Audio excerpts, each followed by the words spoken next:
The A's are 2-1 in spring training games so far and have looked good. We're going to talk about some of the highlights of this spring training so far today on Locked On A's. How's it going, A's fans? And welcome to episode 535 of the Locked On A's podcast, part of the Locked On Podcast Network, your team every day. I'm your host, noted baseball fan Jason Burke, and on today's show, we're talking about Saturday's game. We're talking about Sunday's game. We're going to give you a couple of things from Monday's game because not a lot of good things happened in that one, but somebody had a great game, and I'm going to tell you about why you should be excited about Lawrence Butler. Oh, couldn't even keep that one under my hat for just a minute. Lawrence Butler, what a game. What a spring he's having through, a handful of at-bats. Small sample size, gotta love it. That's what we got coming up for you guys today. But before we get into anything, thank you so much for making Locked On A's your first listen of the day. We are free and available on all platforms, including on YouTube. If you are on YouTube currently, make sure to hit like, make sure to leave a comment, and make sure to subscribe down below. Here's a comment for you guys. If you don't know what to comment down below, tomorrow we're going to be doing a segment on just irrational hot takes through 3 games of spring training. These are 2-1. They've looked decent for the most part. I know that it took them a while to get a hit on Monday, but they've looked decent, especially in the 2 wins. What are your irrational hot takes for the A's in 2023? Leave a comment down below and we'll read them on air on tomorrow's show. Also, make sure to follow us on social media at Locked On A's on Twitter and Instagram. I'm by Jason B on Twitter. Check out Inside the A's for more A's news, insight, and analysis coming your way whenever A's news happens. It's at Inside the A's or si.com/MLB/athletics. Just follow Inside the A's at Inside the A's on Twitter, and then you never miss an article that way. It's very simple. Follow me at @ByJasonB. You never miss an article. It's just easier than typing in the URL, I think, personally. So just follow us on social media. But let's talk about the A's start to the spring.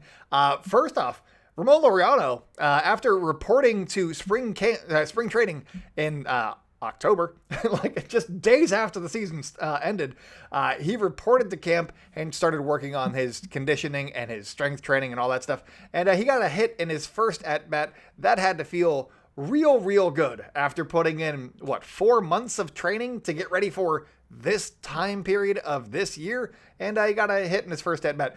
It's the only one that he has so far. He's 1 for 5. But hey, it's spring training and it's been 5 at-bats. It's not that big of a deal. It's fine. I still think that I'm buying what he was telling reporters at the beginning of spring training. The amount of work that he put in, I'm buying that. Also, the radio broadcast on Saturday, I believe, said that Nick Allen added 10 pounds of muscle. I am intrigued to see what that 10 pounds of muscle does, because Nick Allen, very good player defensively. Let's see if he can start hitting some jacks. I want to see Nick Allen hit some jacks in 2023. Is that going to become this year's Jed Lowry as a vampire? Nick Allen hitting jacks. I don't know. So things just happen. Anyways, for newer listeners, in 2021, I believe, I called Jed Lowry a vampire because he would go on a tear, an absolute tear, every time somebody else went on the IL. So it seemed like he was getting his powers from other members of his team going on the IL. And then Jed Lowry would just have a great game. And so I called him a vampire, and that really stuck because that was a storyline for like months. Every time. It didn't matter how long they'd been at. Anybody who went on the IL, Jed Lowry, big game incoming. But let's talk a little bit about Saturday's game and what I think had A's fans most excited about spring training so far. First game of the season, 5 innings into, not even a full 5 innings into spring. A's fans were jacked, just like Nick Allen now. The 5th inning, I thought, was a preview of what could be to come in Oakland before long. And so I think that a lot of fans were very excited. J.J. Bleday led it off with a walk. Tyler Soderstrom, the A's #1 prospect, singled. Jace Peterson, he's not going to be there long term, but still, he's got a 2-year deal. That's fine. His nickname, On Base Jace. He proved that in Saturday's game. He went 1 for 1 with a double and 2 RBI. He doubled. That was where the double came from, was in the fifth. Denzel Clark, the A's number 13 prospect, according to MLB Pipeline, he was hit by a pitch. So not like the best showing in this realm of things, but hey, he participated and he got on base. Zach Geloff, number 3 prospect, according to Pipeline, he had a single, and that one scored Tyler Soderstrom. And then Kevin Smith, he came off the bench. He had a 2-run single and also played shortstop for Nick Allen and his muscles. And then Lawrence Butler, who's having a great spring, the number 17 prospect on Pipeline, he had a 2-run double in that inning. Just right there. 5-run inning for the A's. All guys that are, except for Jace Peterson, yeah, and Kevin Smith, because he's had too much playing time, but still a young guy looking to cement his role with the A's. And we're going to talk about that a little bit in the second segment. A lot of guys that could be on the Oakland A's as soon as next year, potentially, at some point next year. But that's a lot of guys doing some good things very early on. It was a nice glimpse into what could be the future for the Oakland A's. Lawrence Butler, that was his one game. Since then, he is 3 for 4 this spring. He had a great game on Monday. He had a double and a home run, an oppo taco, an opposite field taco, if you will. And he knew that thing was gone too. He just poked that one out to left field. That was a nice blast. He had a great game. He broke up the no-no in the 7th inning against the Colorado Rockies. He's 3 for 4, 2 doubles, a home run, 3 RBIs, and 800 on base percentage. He's doing really good. He's an electric factory, as somebody in the comments said. Electric factory. He has the it factor, and I am very excited. Whenever Lawrence Butler comes to the plate, or he's just on the field, or he's in the game, heck, if he's at the stadium, I'm excited. I want to watch more Lawrence Butler when he is on the TV, and I think that is something that the A's haven't had in a minute. I mean, they've had good players like Chapman and Olsen, but they were like defensive wizards who, did good things. But Lawrence Butler has some, as the kids say, drip about him, and I like watching him play, and I'm very intrigued to see how he develops. Monster year could be incoming for Lawrence Butler in Double-A Midland.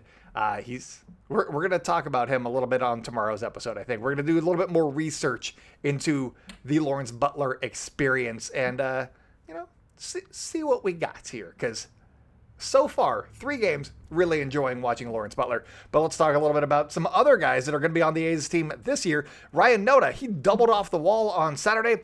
It bounced and then hit the wall, but still double off the wall. And then he hit a home run on Sunday. Very nice beginning to his spring training. He also walked on Monday. Freddie Tarnock, he touched 26. He was acquired in the Sean Murphy deal with the Atlanta Braves. He started the 3rd inning on Saturday with a walk and a single, and then retired 6 straight, including 2 strikeouts. Looked very, very good. One of the most impressive performances of the spring so far. And then the other guy who had the most impressive performance, I would say, is Kyle Muller, who went 2 innings, gave up 2 hits, a walk, struck out 4 guys, and the changeup seemed to be working very well for him. This was a radio-only broadcast, so I was going off of what Johnny Daskow said, and sounded like the changeup was getting some swings and misses. And also, Martin Gallegos reported after the game that he's been working more on getting more horizontal shape more horizontal ride to his slider, which, as we talked about last week, and I wrote about at Inside the A's, that's something that he needs in order for his fastball and his slider to tunnel more effectively. And he needs 1.5 inches of horizontal run, difference in his horizontal run. He needs that to break a little bit more, and that's what he's doing. That could lead to him having a good tunnel, which could lead to him having a much better season in the big leagues when he makes it. So watch out for Kyle Muller. If that tunnel's working, Watch out. Also, if he gets that vertical thing dropping a little bit less, I believe, he could have a super effective tunnel, and he could turn into Robbie Ray of 2021, who was, in fact, an AL Cy Young winner. Talked about that all on, I believe, the last episode of the show. So go back and listen to that one, because good stuff in there. Also, Adam Oller, he gave up a home run on his first pitch that he threw of this spring on Sunday. I don't mean to laugh at Adam Oller. I just thought that it was funny that it was the first pitch. But otherwise, he had the same line as Kyle Muller. He had 3 hits allowed overall. He had the home run given up, so he allowed 1 run. But he also struck out 4, and he walked 1. Not a bad line overall for Adam Oller. Shea Langoliers, 3 for 3 with a home run, a double, 2 RBI, and a run scored in his only action so far this spring. Esteury Ruiz, he went 0 for 2 with 2 walks and 2 runs. He showed off the speed. This was, again, a game that was not televised. It was not on MLB.TV. But according to what happened, it was supposed to be like a hit and run, and he was running towards second, and then there was a little dink, and he slid in. He slid into second. Then there was a little bloop, and it wasn't a hard hit ball by any means, and he still made it to third. He still ran over to third. It might have been close, but he went first to third on a little bloop. Sure, he was running on the play, but it's not like he was just running all the way through. He's got some speed, and it's not all they talked about during the game on Monday, but they talked about it a lot. Esteury Ruiz got a lot of speed, and also the A's assistant GM Feinstein, he was saying, they had a little clip from him, that the A's are very much looking forward to just letting him run loose in Oakland this season. So I think that it's got to be something to be excited about, I think. Last guy that we got to touch base on here real quick, new addition Jesus Aguilar. He went 2 for 3 with a 2 RBI and a run. He drove home 2 in the first inning on Sunday. And so lots of guys hitting baseballs real good. Not a lot of guys hit baseballs real good on Monday, except for Lawrence Butler. He was fantastic. But, hey, some guys did some okay things. Cal Stevenson hit a triple. Why not? But coming up on the show, I'm going to tell you why you should be more excited about Kevin Smith than you probably are. I realized just a couple of days ago that I am very high on Kevin Smith heading into 2023, but I haven't been talking about it enough. I don't think that I've gotten other people excited about Kevin Smith, so that's what we're doing coming up on the show. Today's episode is brought to you by Built Bar. And what makes Built Bar so good? Well, for starters, they are covered in 100% real chocolate. That's right, real chocolate. Those are 2 good words, real and chocolate. Put that on a protein bar. You got me listening, at the very least. And they come in unbelievable flavors like churro, peanut butter brownie, and coconut almond. I'm not sure how they do it, but these bars taste like a candy bar while maintaining amazing macros. And what's even better is that they are healthy for you. Only 130 calories, 4 grams of sugar, and a whopping 17 grams of protein. And now, you don't even need to wait around to get a box. If you're heading out to spring training, all you have to do, let's go to Walmart or go to Sam's Club. You don't have to wait around for a box and be like, oh, I didn't put in my Built Bar order. No, you can just get them on the way to spring training.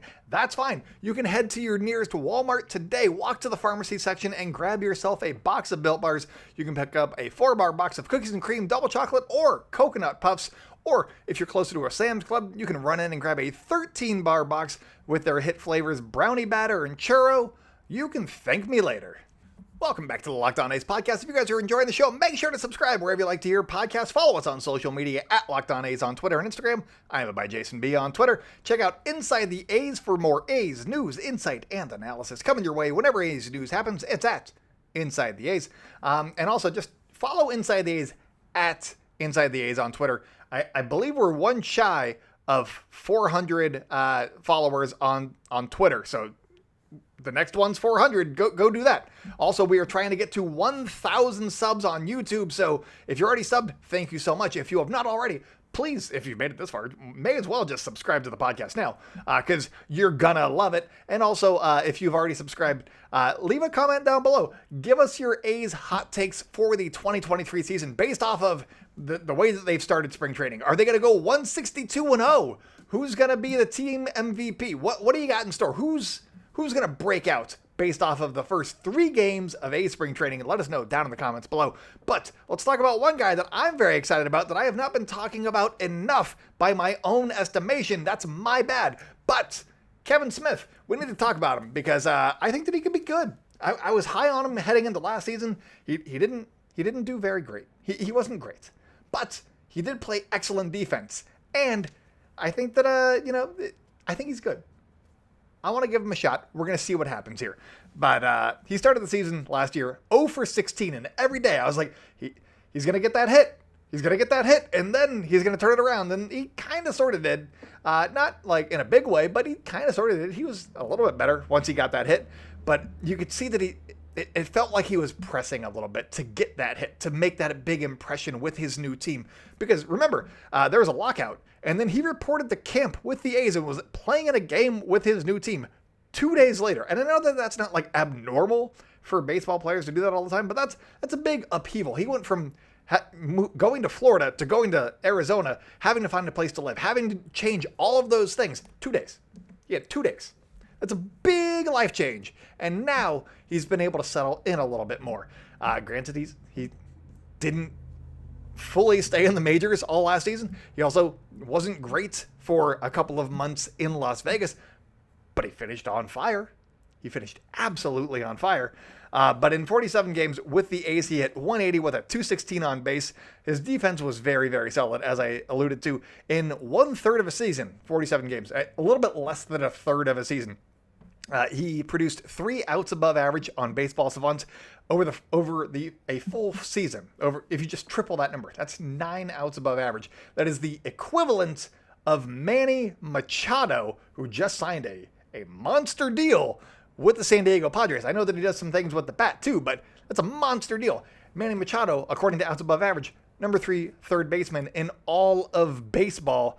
It's not bad company. Gotta say, that's really good defense on a day-to-day basis. In September in Vegas, he hit 365 with a 405 on base, 11 home runs, 19 runs batted in. He was very, very good in that month in Las Vegas. Obviously, it's the PCL, it's AAA, and he hadn't done a bunch before that, but that's a monster month. That puts you back on the A's radar heading into a season like this one, into 2023, when third base still not spoken for. You also saw him take over at shortstop was it Nick Allen that started that game? Doesn't matter. No, actually, I think it was Aledmys Diaz that started that game on Sunday that he got into. No. Doesn't matter. It was on Saturday. Anyways, he played shortstop. He's a natural shortstop. He also plays a very, very good third base. So there's that. Versus left-handed pitchers, and this is where I put him on my roster, my opening day roster that I predicted about a month ago now at Inside the A's. I put him on my roster because I thought that he would be able to platoon very nicely with Jace Peterson at third base versus lefties. Remember, he hit 180 with a 216 on base in the big leagues last year. But against left-handers, he hit 260 with a 296 on base, and that was good for a 116 WRC plus. 100 is league average. He was 16% above league average against lefties. So if you're looking for a spot to play Kevin Smith, that's his spot right there. That is his role right there. Put him against lefties, let him play defense. Arguably one of the best, let's call him a top 5 defender at third base with a 16% above league average against lefties. Yeah, that's a very productive player. Get excited about Kevin Smith because that's when he wasn't hitting the ball well. He was still 16% above league average. He could even turn into an everyday player. Because Jace Peterson, also versatile. He can play wherever you want him to. Aledmys Diaz can play wherever you want him to. They have a lot of guys that can play a lot of positions, and it's because of guys like Kevin Smith who may come into their own in 2023 that they might have to reconfigure their roster. So watch out. Kevin Smith, I know that he hasn't done, a bunch since the first 2 at-bats that he had in spring, but he's had like 3 since, so it's fine. And also, I'm intrigued. I'm intrigued by the Kevin Smith experience this season. Also, last year, he had a 322 WOBA against lefties, which is roughly the equivalent of Dalton Varsho, who was traded for the best catching prospect in all of baseball this offseason. So that's a good comp, I would say. Seth Brown, another very, very solid player. He was 47% above league average in the second half.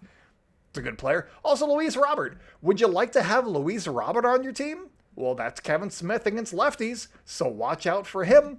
Yeah, I'm just saying, there's some stats there that even while he was not doing very well at the big league level with the A's, the Kevin Smith that we saw last year, he was still actually kind of good in certain situations. So I think that the A's are going to give him another shot at third base in a platoon with Jace Peterson. And I think it's going to be a big upgrade over what the A's got out of third base last season, where they put up a 63 WRC+. Again, league average is 100. That was 37% below league average. And now this season, they could be 16% above when Kevin Smith is at the hot corner. Get excited about Kevin Smith, you guys. Coming up, we're just some random notes. We got some James Caprile notes. We got some notes about tomorrow's spring training game coming up on the show. So stay locked in, you guys. Welcome back to the Locked On A's podcast. If you guys are enjoying the show, make sure to subscribe wherever you like to hear podcasts. Follow us on social media at Locked On A's on Twitter and Instagram. I'm by Jason B on Twitter. Check out Inside the A's for more A's news, insight, and analysis coming your way whenever A's news happens. It's at Inside the A's, at Inside the A's on Twitter and on Facebook too. The Facebook one I update much less frequently because there's like 14 followers and nobody really, it's my family. So it doesn't really matter over there, but I will, if people follow that page, I will update that Facebook page. I will do it. You watch. But let's talk about just some headlines from spring training real quick. Just the first couple of days of spring games. I mentioned this a little bit before, but after a start on Sunday, Kyle Muller said that he was working on a new slider with more horizontal movement. He needs 1.5 inches of horizontal movement in order to achieve an effective tunnel. And if you don't know what tunneling is or why it's important, I talked about it on, was it Tuesday's episode with Ken, about Ken Waldachuk and why what he was doing could be a big factor for him. And also, I talked about it in the Kyle Muller episode. So either of those ones, you'll get kind of the same, not the same information by any means. There's a lot more detail in the Ken Waldachuk one. But if you're looking for Kyle Muller specific, just go back and listen to that one. Because tunneling, here's what I believe I said last episode. Tunneling is the difference between or having a perfect tunnel, having great horizontal, vertical, and separation of miles per hour. Having a perfect tunnel, the right formula right there was the difference between Robbie Ray being a Cy Young winner in 2021 and being a league average pitcher in 2022. So if you don't think tunneling's important, there you go. That's why it's important, you guys. And if you don't have even an effective tunnel, if you don't have two of those three factors, then you might not be doing very good. You might have like a 5 ERA. So just saying, tunneling's important. Go learn about it in the last couple of episodes. Also, I was impressed with the number of runs that the A's are putting up without hitting home runs. They had put up, 23 runs, I believe, heading into Monday's game. They hit a home run en route to score 3 runs on Monday, but 23 runs the first 2 games, 2 home runs. That's not bad. That's a lot of production by just making contact. And there are at least 2 occasions where runs scored just because it was like a ground out or nothing great happened, but they put the ball in play. The defense messed up or, they got it into a double play or whatever, but they put the ball in play, which has been a big emphasis for the A's since September. A lot, the majority, 80%, let's call it, of their acquisitions have been high contact guys. Some of these guys have speed, like Esteury Ruiz, but a lot of these guys make contact. They don't strike out more than 22% of the time at the high end. Usually it's between 18 and 20. And that is an emphasis for the A's as of right now. So putting the ball in play does help. Christian Pache has put the ball in play a lot, but there's been a lot of grounders to the left side. And there's been a lot of runners on first that have been thrown out at second, but he's been safe at first. So Christian Pache, making the team? I don't know. He has not impressed me the first three games or whatever he's played. He has not impressed me thus far. It's still very early, you guys. Still many, many weeks to go before Christian Pache is no longer with the team. Hopefully he makes it. Also, Fuji. Shintaro Fujinami, he's getting the start on Tuesday, and this could be the first real test for the A's. I know that they got shut down pretty good by the Colorado Rockies on Monday, but I think that facing Shohei Ohtani on Tuesday is going to be the first real test for the A's. He's like a Cy Young caliber pitcher that they're going to be facing. What does the A's offense do against them? Hopefully we see a lot of actual, A's starters that we're expecting to see in 2023 get the start in this game against Shohei Ohtani in his first start of spring training, because I want to see what we're up against here. Why not? And it'll be fun. They talked about it a lot during the broadcast. There's going to be so much media on hand for Tuesday's game between Fuji and Ohtani. Very excited. That one is going to be on MLB TV. So, and then we don't get another one for another few days. So make sure you watch this one. Call out sick tomorrow, you guys. Also, James Caprillion, he threw a live bullpen on Sunday. His fastball set 93 to 94, according to Martin Gallegos. He also said that his slider looked sharp. Kotze, this is according to Martin Gallegos, thinks that there is enough time for him to build up and break camp in the rotation. That could have an impact on the A's rotation moving forward, because if he wasn't going to be ready, then you probably got Waldichuk and Muller in the A's rotation to start the season. But if James Caprillion is ready, one of those two might not make it. So we'll see, I guess. Also, on tomorrow's episode, we're going to be doing the irrational hot takes based off of the first 3 games of A's spring training. Make sure to leave those comments down below. But also, I'll be talking about a little bit about Drew Rucinski. Sorry, it's not Drew Rucinski anymore. They talked to him, apparently, and that's what it says on Baseball Reference. So I stand by me saying it like that for months now. It's Drew Rucinski, according to Drew Rucinski. So I got to work my way into learning that. Drew Rucinski, he had his first outing, and it didn't go great. He gave up 6 hits and 3 runs, I believe. But I'm going to wait and see what the readings say, from the beat reporters and all that stuff, because I want to know what he thought about that. Was it the pitch clock? What was giving him a hard time? Was it just that he was making the adjustment from, playing in the Korean League over to the States? What happened here? I want to know a little bit more before I talk about Drew Rucinski and his start on Monday against the Rockies. But that's coming up for you guys tomorrow. But that's all that I have for you today.